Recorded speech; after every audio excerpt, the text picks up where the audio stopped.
Good evening, Jamie Arrington here, WDAMN News. Our top story.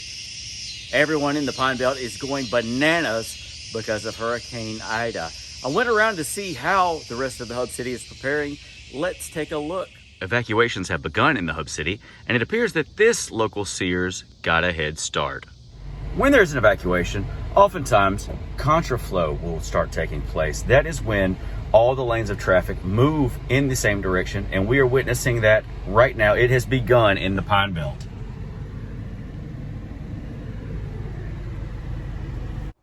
There's been a mad dash for supplies, but unfortunately, many of the items now out of stock. Water, gone. Organic tampons, gone. Anything with the name Ida, still on the shelf. There are two questions on everyone's mind right now in the Hattiesburg area. Number one, will the levees hold up? Number two, do we have any levees?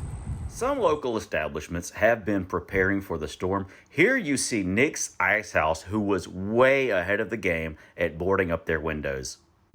The winds are starting to pick up here in the Pine Belt, and you are not going to believe what happened to one iconic local Hattiesburg restaurant.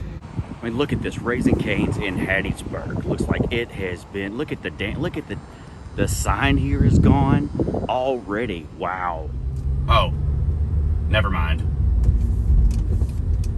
It appears the locals here are, stocking up on supplies of chicken tenders, French fries, and double toast. As we approach the evening hours, the wind has gotten so bad that it has blown the leather jacket and Elvis hairdo clean off of the Hattiesburg Patriot. Now we've got a special treat for you guys.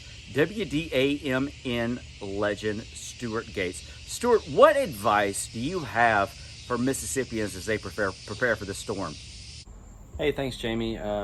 Yeah, great question too. What advice do I have for Mississippians this week? And without overthinking it, I think the answer is pretty simple and elementary. It's a simple concept of safety first. Make the smart decision.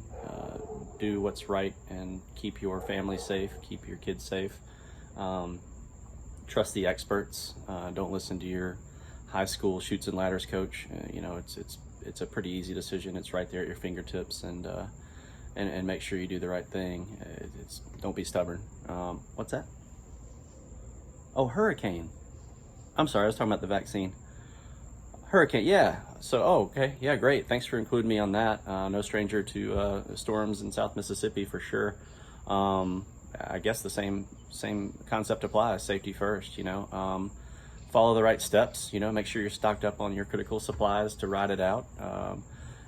Funny, I just talked to my friends at the kitchen table a little while ago. I think they learned their lesson from last year when they were not stocked up on crucial 911 supplies, but they are now. So go by there and see them. They've got all the stuff you have to ride this thing out. Foie gras terrines, duck pate, gnocchi boards, microplanes, dried morel mushrooms, salmon roe. They've got it all. So go see them. And again, those are the critical items you have to have when a storm's coming. Windows, got to board those up.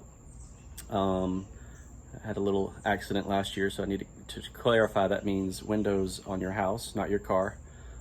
Lawsuit pending there, so board up the house windows, not the car. Also, pets, make sure you take those with you. You don't take your pets if you evacuate. That's basically animal abuse. Makes you a terrible human, and you're no better than a former NFL quarterback that we will not name.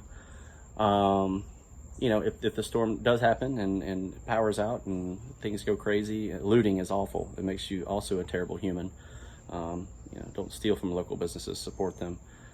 Don't steal crab legs, or you'll end up in jail, or also an NFL quarterback. I lost my home in Katrina 16 years ago. Found out from a neighbor about a week later that he told me, hey, you lost your house. We had a bad phone connection, so I thought he said spouse. Got really excited, celebrated at the Olive Garden, but that was awkward. But no, jokes aside, much love back home. You guys stay safe, take it seriously, and get out of harm's way. See you on the other side. Thanks, Jamie. Back to you. Thank you, Stuart. Unfortunately, the looting has already begun. Oak Grove Feed and Seed being ransacked right now. All of the ivermectin is gone. Also, we've got reports of a full-blown riot going on in Midtown Hattiesburg as Starbucks is out of the pumpkin cream cold brew, and Sorority Row here at Southern Miss is going bananas. I've got to report that Stuart is back with us. Stuart, what can you tell us? Yeah, also important to remember that the water that will be coming in is picking up a lot of bacteria and chemicals and is basically toxic. So whatever makes landfall with the storm surge, terrible water. If you guys have ever been to Peps Point, you can probably get my gist. If you've ever landed at the water pool at the end of that water slide, then you're used to what I'm talking about. Yeah, I mean, nothing sets off family time like climbing up 300 feet, carrying a urine-soaked, chewed-up mat, getting sunburnt to shit and back for about 45 minutes in a line, and then going down that bumpy concrete water slide, bleeding all the way down with water flow equivalent to a garden hose, and then landing in that water, which is 50 equal parts urine and regret. Great place, fun for the whole family. This is Jay Hobson, Southern Miss head football coach. Now is the time to have a game plan for severe weather. Tornadoes are one of the most dangerous threats in our state. They can touch down anywhere with very little warning. Take a time out. Talk with your family about an emergency plan and where your safe room is. Don't get sacked by severe weather. Go to the MEMA website to learn about safe rooms and how to prepare. msema.org.